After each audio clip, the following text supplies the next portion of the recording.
Et ben alors AMD, qu'est-ce qui se passe? On reconnaît plus son propre matériel? Non, parce que c'est absolument pas une R200 que j'ai testé, mais bien une HD 7000. Je crois que vous avez tellement fait de rebadgeage des HD 7000 que même vous savez même plus où vous en êtes. Mais en même temps, je vous comprends, parce que les HD 7000, elles étaient quand même plutôt cool. Bref, vous l'aurez compris, c'est le sujet de la vidéo. On va tester un Crossfire de 2 HD 7950. Ce sera après le générique et la sponsor. A tout de suite.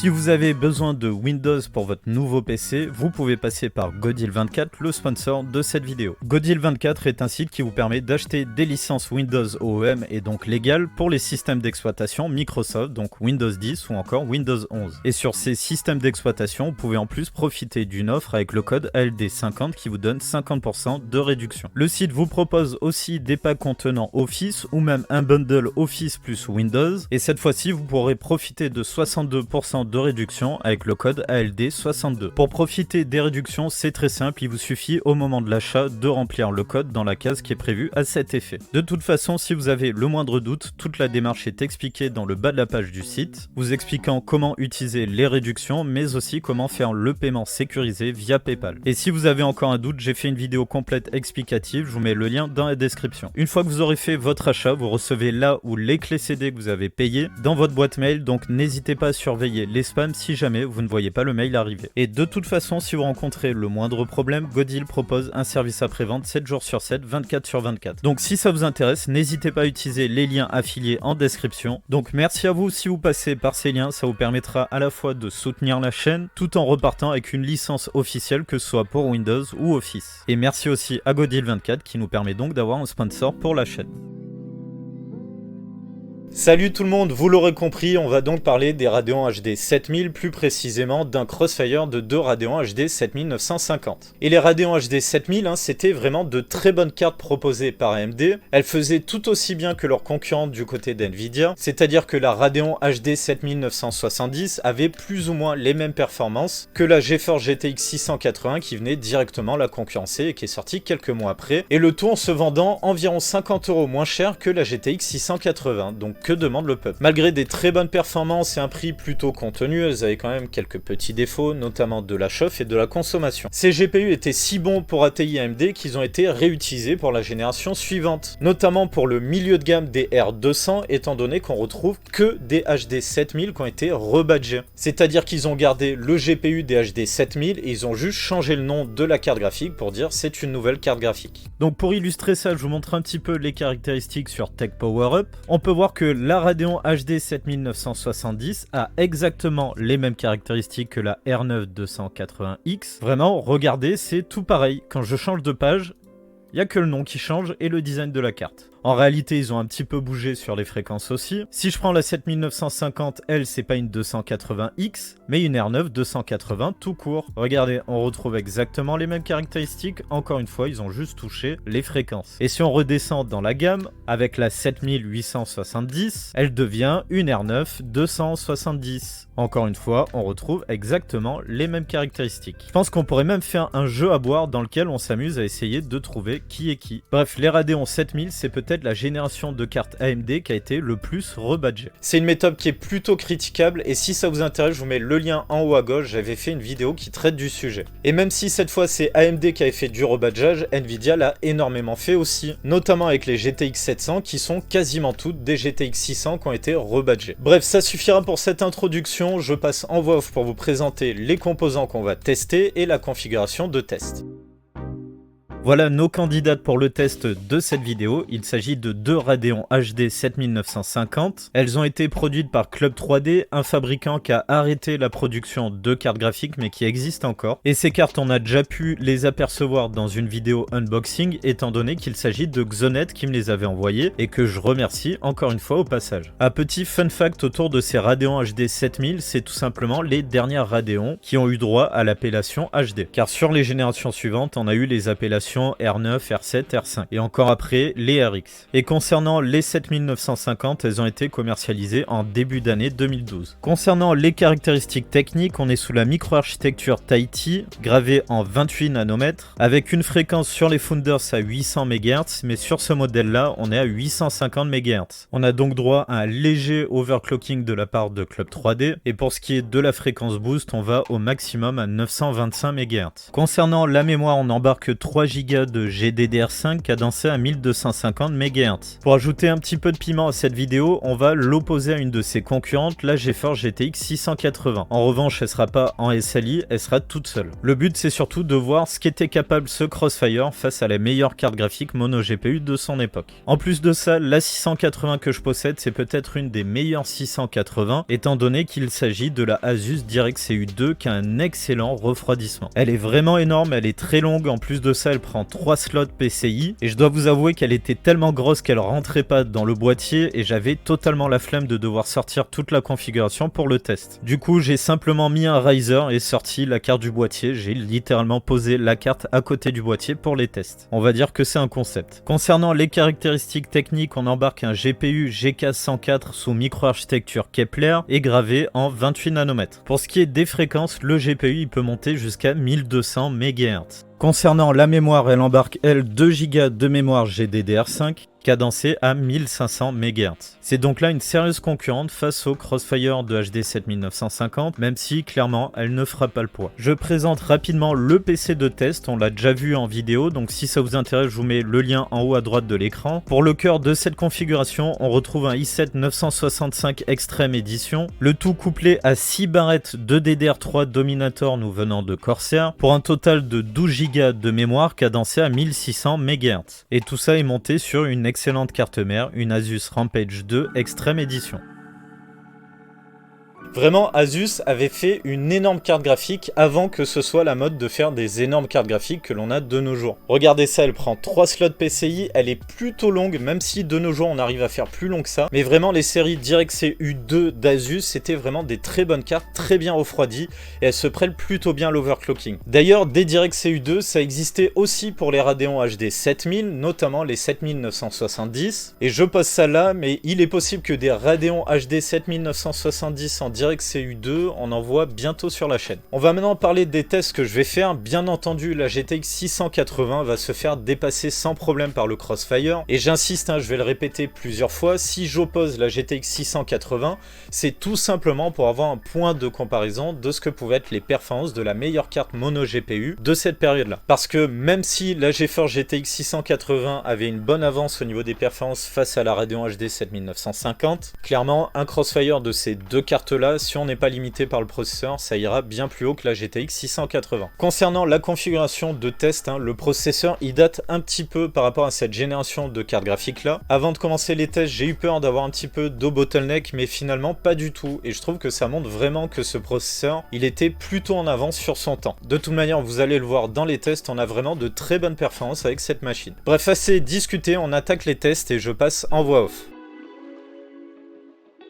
On commence les tests avec 3D Mark Firestrike, étant donné qu'on est sur un benchmark, c'est des conditions idéales de test, et on devrait donc avoir un Crossfire qui peut s'exprimer pleinement. On retrouve donc le Crossfire X de 2 HD 7950 à gauche, et la Nvidia GTX 680 à droite. Malgré que ce soit un benchmark assez difficile pour cette génération-là de cartes graphiques, le Crossfire de HD 7950 s'en sort plutôt bien, je trouve. Ça varie pas mal, mais au minimum, on se situe autour de 50 images par seconde, avec une moyenne confortable qui est plutôt autour des 60 images par seconde. C'est donc vraiment pas mal pour le Crossfire. En revanche, pour la carte d'Nvidia, c'est beaucoup plus difficile. Ça varie pas mal, mais au plus bas en fonction des séquences, on est plutôt dans les 20 images par seconde, et au plus haut dans les 40 à 50 images par seconde. J'affiche le résultat final, donc à gauche, vous avez toujours les deux Radeon, et à droite, la GeForce. On voit que le score global des deux Radeon est à 10 201 points, et si on regarde pour le score graphique, on est à 14 285 points. points. Là où on retrouve un score global de 6122 points pour la 680 et 6991 points pour le score graphique. Ce qui est amusant, au niveau du score graphique, on fait plus du double des performances de la GTX 680. Alors que normalement, la GTX 680 est quand même plus performante individuellement que ces cartes-là. On a donc clairement un benchmark qui avantage énormément le Crossfire des deux Radeon. On passe maintenant au benchmark Unigine Even, vous voyez les réglages actuellement à l'image. Bien que ce benchmark soit contemporain à ces cartes graphiques, j'ai pas mal poussé le curseur pour mettre ces cartes-là un petit peu en difficulté. Comme pour tout à l'heure, on garde le Crossfire sur la partie gauche de l'écran et la GTX à droite. Une fois encore, c'est un benchmark qui est vraiment dédié à tester le matériel, c'est donc des conditions de test idéales pour les cartes graphiques. Et ce que je trouve incroyable, c'est que malgré qu'en fonction des scènes, ça varie plutôt pas mal pour ce qui est de la moyenne d'images par seconde, eh bien on est pas loin d'avoir quasiment un x2 de performance pour le Crossfire de HD 7950, alors que pourtant, individuellement, elles sont pas censées être capables de concurrencer cette GTX 680. Et je trouve ça vraiment surprenant parce que en général, quand on fait du multi-GPU, on perd malgré tout en performance, c'est-à-dire qu'on fera pas un x2 de performance en doublant le nombre de cartes graphiques. Et bien là, vu que j'utilise les derniers pilotes qui étaient proposés par AMD pour ces cartes-là, je suppose que par rapport aux performances que l'on avait à l'époque, l'amélioration des pilotes a permis de grappiller pas mal de performances par rapport à ce que l'on avait. Après, je répète, mais on est sur des benchmarks qui sont des situations idéales, notamment pour faire du multi-GPU. Il faudra vérifier ce que ça donne dans les jeux. Bref, on passe aux résultats et on peut voir que le Crossfire de HD 7950 a donné un score de 2261 pour une moyenne de 89,8 images par seconde, on va dire 90. Quant à la 680, elle a fait un score de 1243 points pour une moyenne de 49,4 images par seconde, on va arrondir à 50. Donc si on se base sur le framerate, on peut voir que le Crossfire nous donne à peu près 80% de performance en plus face à la GTX 680. Donc comme je le disais, on n'est pas très loin de faire un x2 de performance. On passe maintenant au premier jeu avec la version Redux de Metro 2033 Last Light. Pour ce qui est des paramètres utilisés cette fois-ci, vous les voyez actuellement à l'image. On garde toujours le Crossfire sur la partie de gauche et la GTX 680 à droite. On est donc cette fois-ci sur le moteur d'un vrai jeu, ce qui fait que ça sera probablement moins bien optimisé pour le multi-GPU. Sauf que, en réalité, eh bien pas du tout, on retrouve à peu près le même écart de performance que ce que l'on avait sur Unigine Even. Je dois vous avouer que je suis assez surpris par ce résultat, surtout que c'est un jeu qui tire pas mal sur le processeur et je m'attendais donc à ce qu'on ait du bottleneck CPU. Mais visiblement, eh bien on n'a pas ce problème là et le Crossfire s'en sort vraiment bien. Et malgré un framerate qui est pas très stable, il fait pas mal le yo-yo et des moments assez difficiles où on a à peu près 30 images par seconde avec le Crossfire, le jeu tourne plutôt bien et je pense qu'on a une moyenne qui est pas si éloignée que ça des 60 images par seconde. Pour la GTX 680, c'est assez difficile, en même temps j'ai vraiment poussé les paramètres graphiques alors que c'est un jeu qui était vraiment exigeant pour cette carte là. On a eu des moments difficiles autour des 20 images par seconde et je dirais qu'en moyenne on doit être autour des 30 images par seconde. Je vous affiche les résultats et vous pouvez voir qu'on a une moyenne de 49 images par seconde tout pile pour le Crossfire et un tout petit peu plus de 27 images par seconde pour la GTX 680. Si on se fie au graphique, on voit que le framerate a tendance à beaucoup varier avec le Crossfire. On a une espèce de bande noire assez épaisse qui délimite le graphique, tout simplement parce qu'on a un framerate qui est vraiment pas stable. Là où cette bande noire est beaucoup plus fine sur la GTX 680. Et si on regarde l'écart de performance par rapport à la GTX 680, eh bien le Crossfire de 7950 fait un peu plus de 80% de performance en plus. Je suis donc vraiment surpris, ce jeu il exploite particulièrement bien le Crossfire. Je m'attendais vraiment pas à ça, c'est plutôt rare les jeux qui profitent vraiment aussi bien du multi-GPU. On passe maintenant à The Witcher 2 qui est contemporain à cette génération de composants et vous voyez les paramètres graphiques à l'image. Étant donné qu'on n'a pas de benchmark intégré dans ce jeu, je me suis simplement amusé à faire des allers-retours dans une zone. Clairement cette fois-ci on se rend compte que le Crossfire n'est pas vraiment à son avantage. On a une GTX 680 qui fournit entre 50 et 60 images par seconde en général, là où le Crossfire des deux Radeon nous fait plafonner entre 60 et 70 images par seconde, sauf par moment où on a un framerate qui a tendance à beaucoup augmenter. Si je devais choisir une moyenne en fonction des configurations, je prendrais une moyenne de 50 images par seconde pour la GTX 680 et plutôt 70 images par seconde pour le Crossfire. Ce qui cette fois-ci nous donnerait un écart de performance qui est malgré tout intéressant de 40% en faveur du Crossfire. Ça montre bien que en pratique, quand on est dans les jeux, quand même le gain apporté par un Crossfire reste quand même très variable.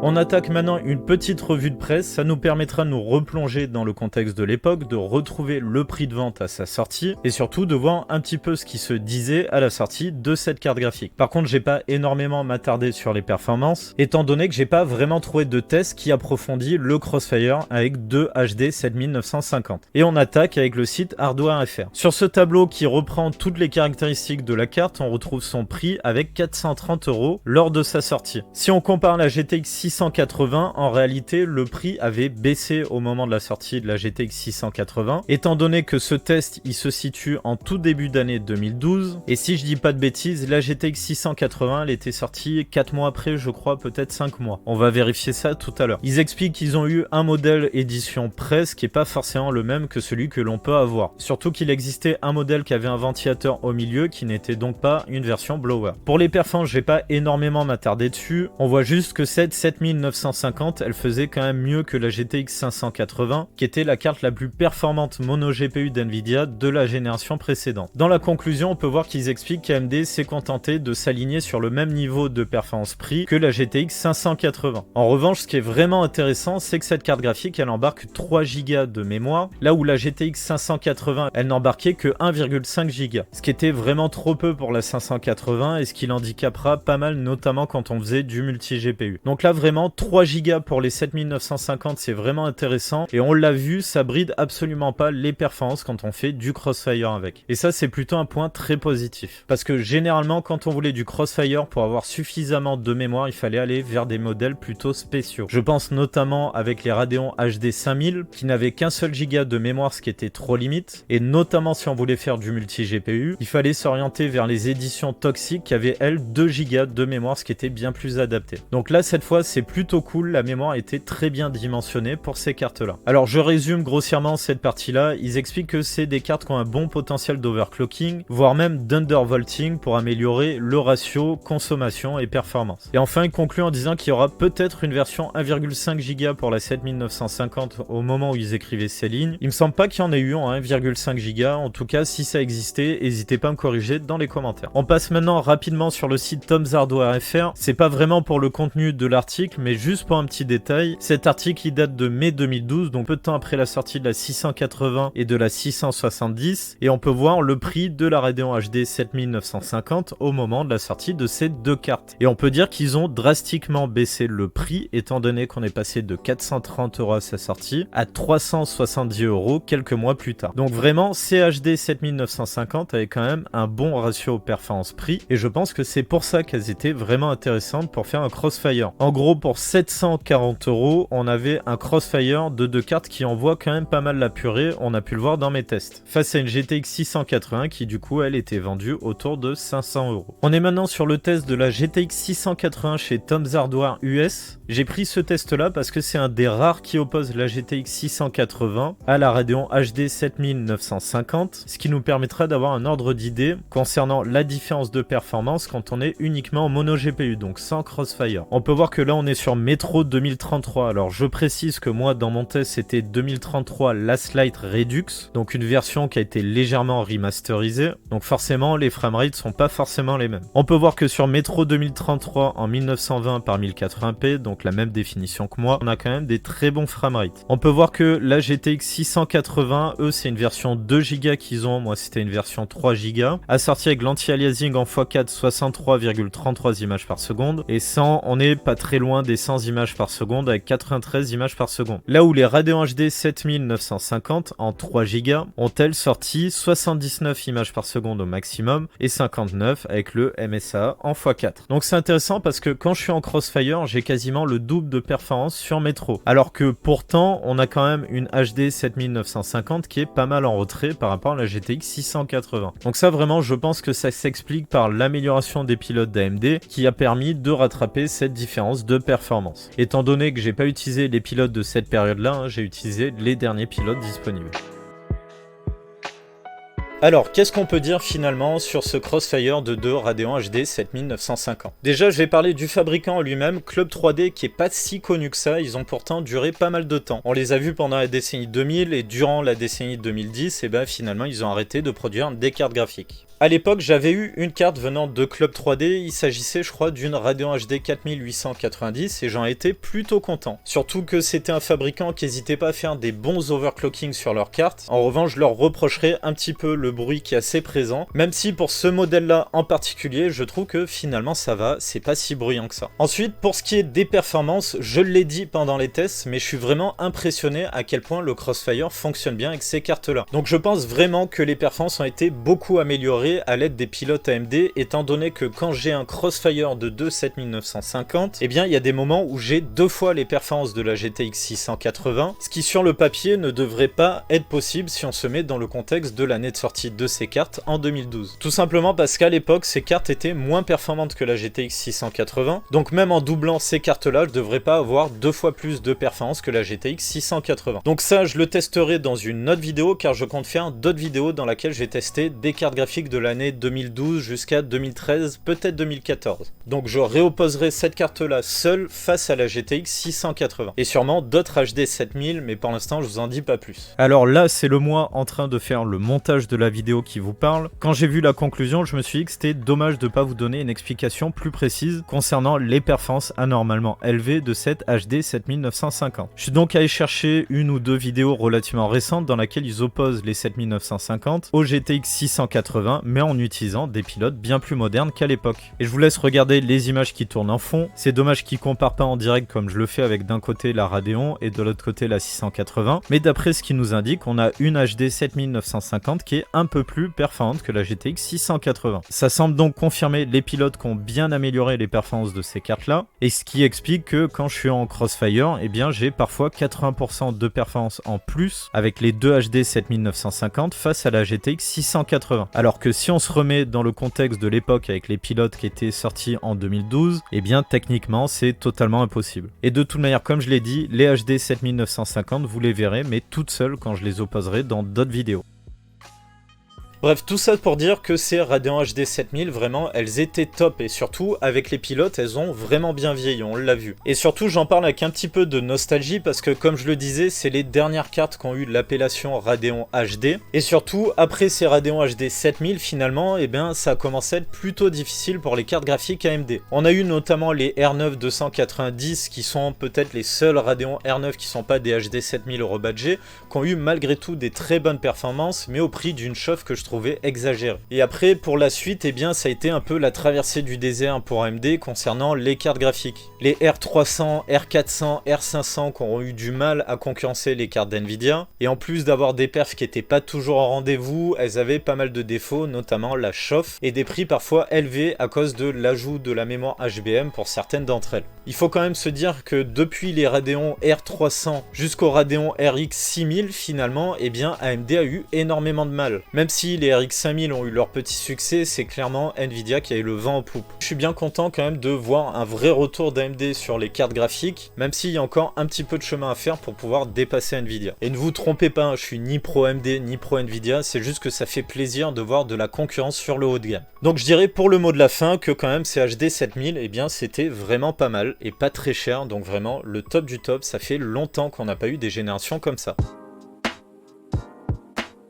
Allez, on arrive à la fin de cette vidéo, donc si ça vous a plu, n'oubliez pas de mettre le pouce en l'air ou encore de vous abonner si vous ne l'avez pas déjà fait. Si vous avez envie de m'aider pour le référencement, vous pouvez aussi le faire, on va faire tout simple, il vous suffira de commenter #HD7000. N'hésitez pas aussi à aider ceux qui soutiennent la chaîne, je pense notamment au forum overclockingpc.eu. C'est un forum de passionnés, ils partagent le contenu de la chaîne, donc vraiment n'hésitez pas à leur faire un coucou, vous avez le lien dans la description. Et tant qu'on est dans la description, n'hésitez pas à y faire un tour, vous trouverez le lien vers le Discord, les réseaux sociaux, la boîte mail ou encore la chaîne Twitch. Allez, on arrive à la fin de cette vidéo, donc en attendant, prenez soin de vous et on se retrouve dans la prochaine vidéo.